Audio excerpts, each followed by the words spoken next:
um fator é certamente que o candidato consegue se comunicar com 10, 100 ou até, talvez, 1000 eleitores numa campanha, mas ele não consegue se comunicar de forma direta com 100 mil ou 1 milhão de eleitores, como nas campanhas, enfim, que mobilizam um grande eleitorado. Então, a comunicação precisa ser intermediária, né? Você precisa de meios ou intermediários que facilitem essa comunicação. Isso custa dinheiro, né? Para muitos países, esses processos de mudança são processos que ocorrem na segunda metade do século XIX e na primeira metade do século XX. Agora estamos passando para outros processos, digamos, outros fatores externos que influenciam ainda a relação estamos ainda falando dessa relação entre partidos e cidadãos, né? Partidos eleitores. E dois outros processos que ocorrem tipicamente na segunda metade do século XX são a mudança da estrutura da mídia, quer dizer, a mídia, os meios de comunicação social no século XIX, em muitos países, nós vamos ver isso depois quando discutimos a partidarização do Estado, em muitos países eram meios de comunicação bastante presos ou vinculados aos partidos políticos, criados pelos partidos ou mantendo relações estreitas com os partidos ou mantendo o padrão de comunicação que estava bastante partidarizado. Isso, na verdade, está presente em muitas democracias até hoje, né? Você tem formas bastante diferentes de cultura jornalística. Em alguns países é totalmente normal que um jornal publique no editorial uma opção por um candidato ou por um partido. Em outros contextos ou em outros países, isso é, digamos, visto como uma quebra, digamos, do decoro de um jornalismo independente, né? Então, eu não diria que essas mudanças que eu caracterizo ou que tipifico aqui são universais, mas são diferenças, ou pelo menos tipos ideais nos quais nós podemos nos orientar. Então, uma mudança importante em muitos países é essa transição de uma mídia partidarizada para a mídia independente, para a mídia que se entende como um observador, digamos, neutro e crítico sobre o que acontece na política, e menos como um participante do processo político que toma o outro lado, né? Então, a mídia independente, países que passam por esse processo, o que nós podemos dizer sobre o impacto dessa passagem de uma mídia partidarizada para a mídia independente? O que isso tem, o que isso causa como reflexo em relação ao financiamento dos partidos? Aumenta o quê? Se nós colocarmos os dois, vamos contrastar os dois, então para ser mais, digamos, didático, a mídia partidarizada,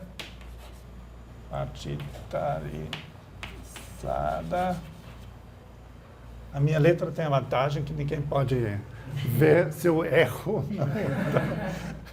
Então, mídia independente. Muito bem, então a mídia partidarizada causa que tipo de custo? Quem é que banca essa mídia? Em muitos países.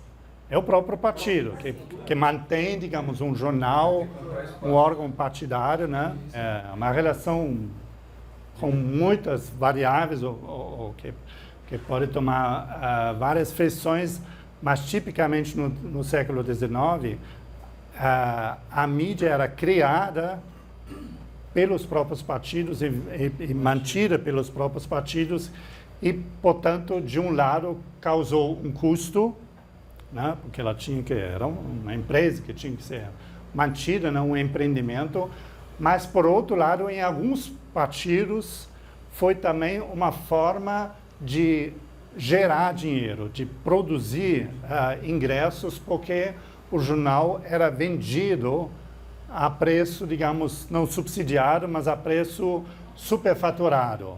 E assinar o jornal era uma forma de demonstrar que você apoiava o partido, né? Então, nós vamos ver no momento posterior que essa forma de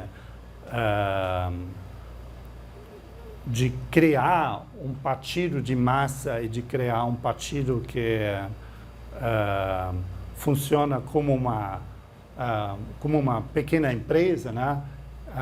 Ela também inclui a mídia, e a mídia, nesse caso, pode, de um lado, ser um custo, mas, do outro lado, também pode gerar uma fonte de renda, né? Então, aqui, essa mídia partidarizada pode tanto demandar recursos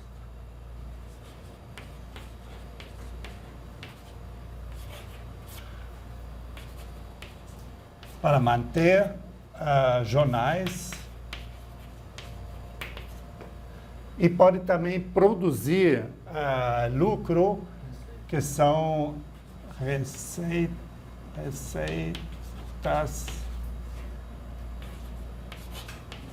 a partir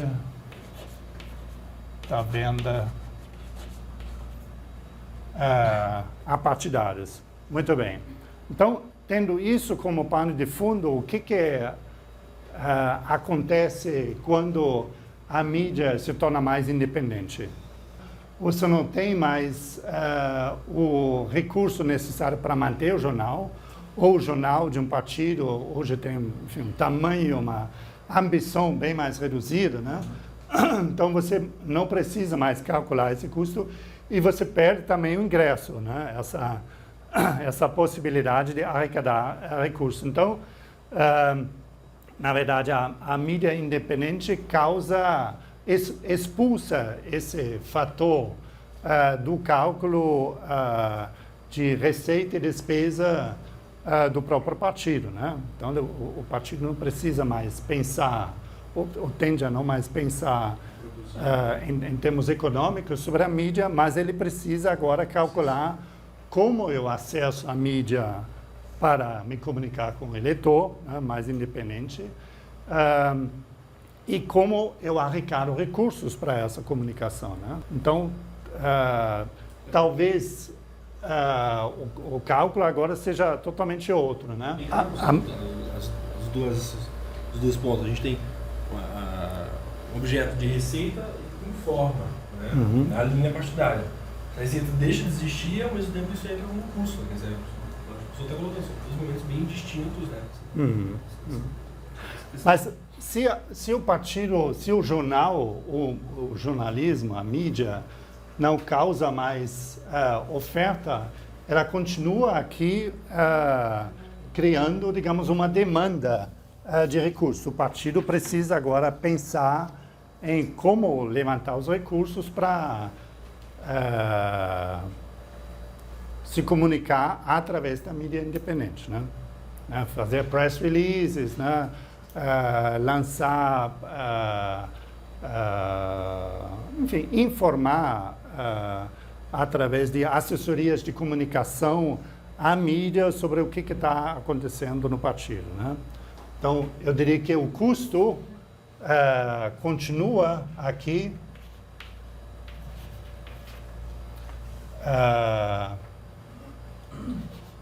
custo de comunicação, e já antecipando também um elemento importante, o custo de comunicação aumenta também em função da tecnologia adotada, porque uma coisa são os custos do jornalismo impresso, outra coisa são os custos de rádio e TV, tipicamente TV, né? Mas também dá para pensar que antes, esse recurso que eles investiam e eles conseguiam ter de volta com a venda de jornais, por exemplo, agora eles também têm que investir muito mais, porque não é a mídia não é só de um partido, mas todos os partidos têm acesso e eles não têm esse retorno da venda de jornais, por exemplo. Então, acho que também aumenta um pouco esse custo de comunicação pela competitividade que acaba aparecendo. Eu tentei demonstrar isso aqui, que na verdade a mídia não acaba sendo não um fator de ingresso, né? Só de gasto, né? E se nós incluímos aqui a passagem para a mídia eletrônica,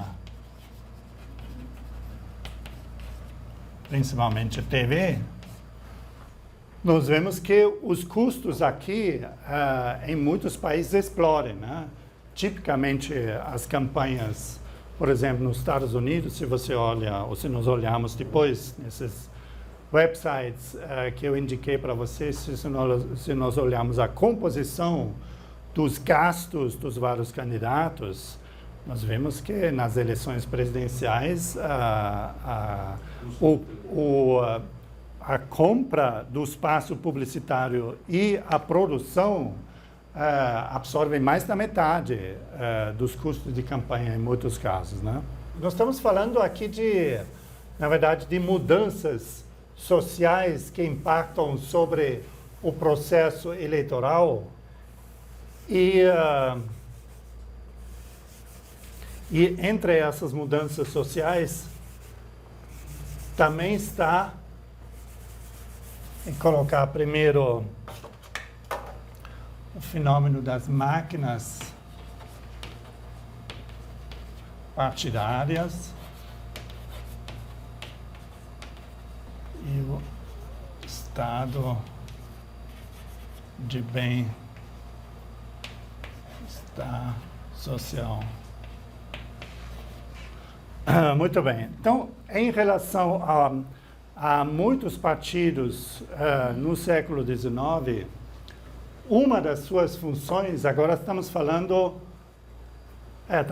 ainda da relação entre partido e cidadão, né? Então, a relação entre partido e cidadão, no caso de muitos partidos no século XIX, era uma relação de intermediar o contato com o Estado. Contato com o Estado implicava em quê? No que a vida do cidadão dependia do Estado? Oferecimento de serviços, Antes dos serviços ainda, digamos, antes do Estado providenciar educação e saúde, digamos, mais...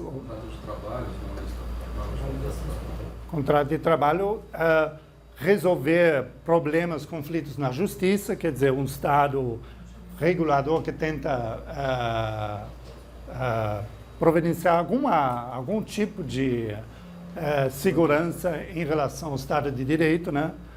Então, em relação a isso, o Estado é importante, é um ator importante, e na medida que o Estado depois providencia educação, saúde e outros serviços, o Estado se torna uma referência importante para o bem-estar do cidadão.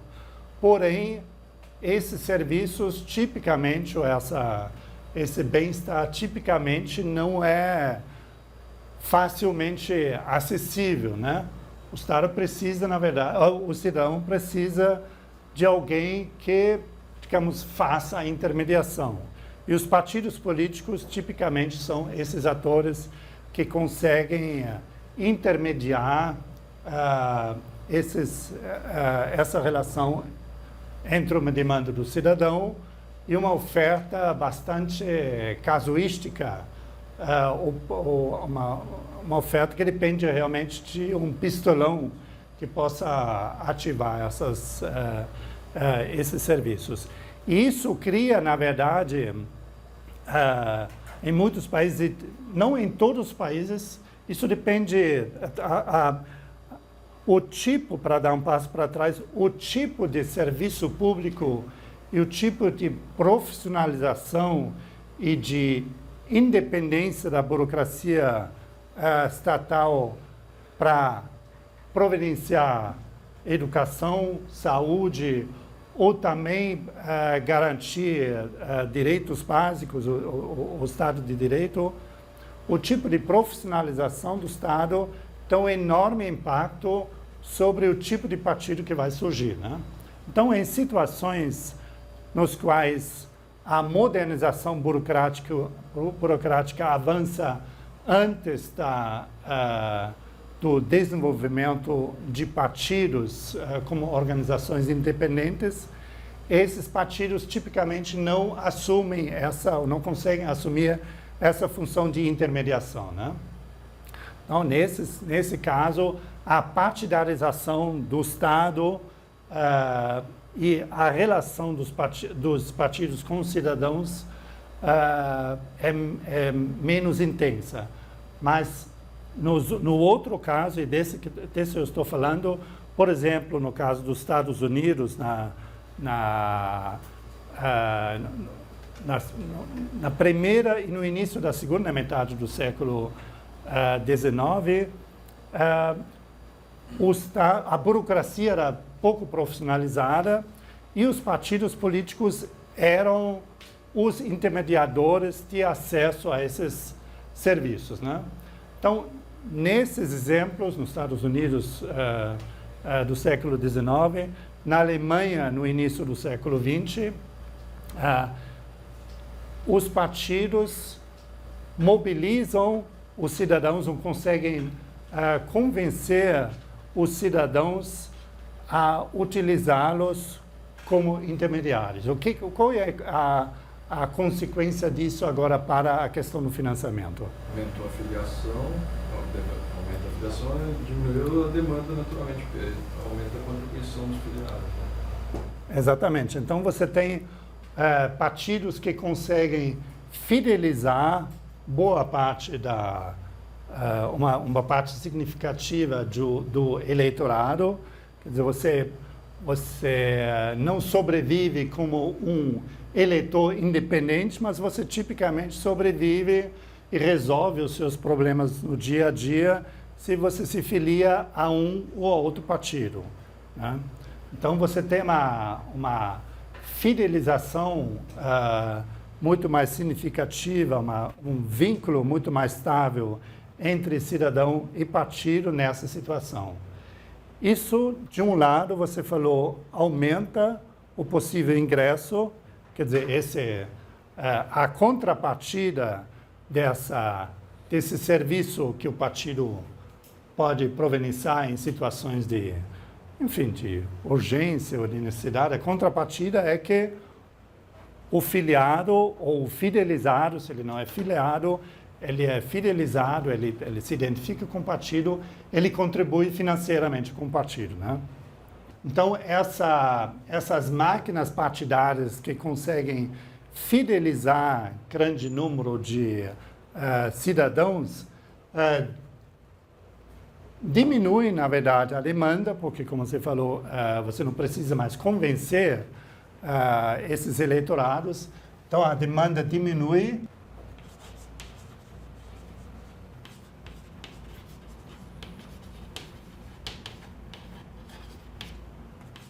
Aqui tem uma variedade de contribuições financeiras e não financeiras.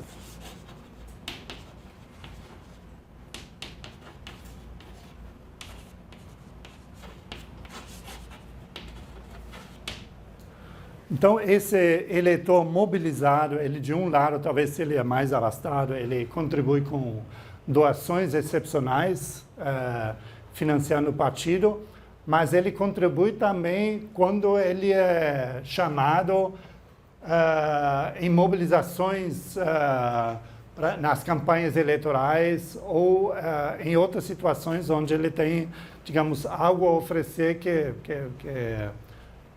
que o partido precisa, né?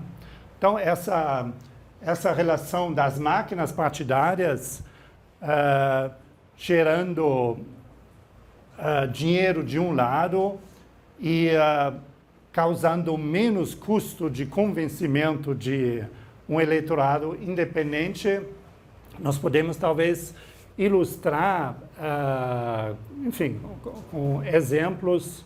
Bom, o exemplo mais típico seria aquele partido de massa que o exemplo sempre usado é a social-democracia alemã, que acompanha o eleitor do berço até o túmulo, né? Quer dizer, você nunca questiona em quem você vota, na verdade, você dificilmente seria alvo de uma campanha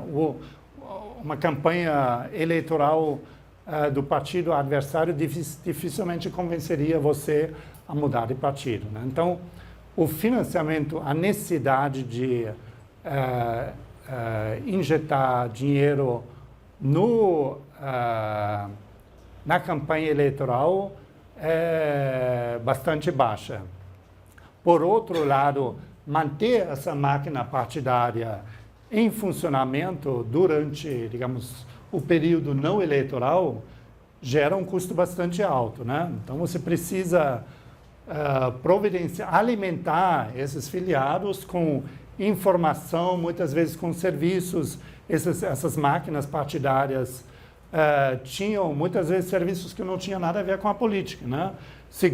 Ofereciam seguros, ofereciam pensões. Então, eram realmente,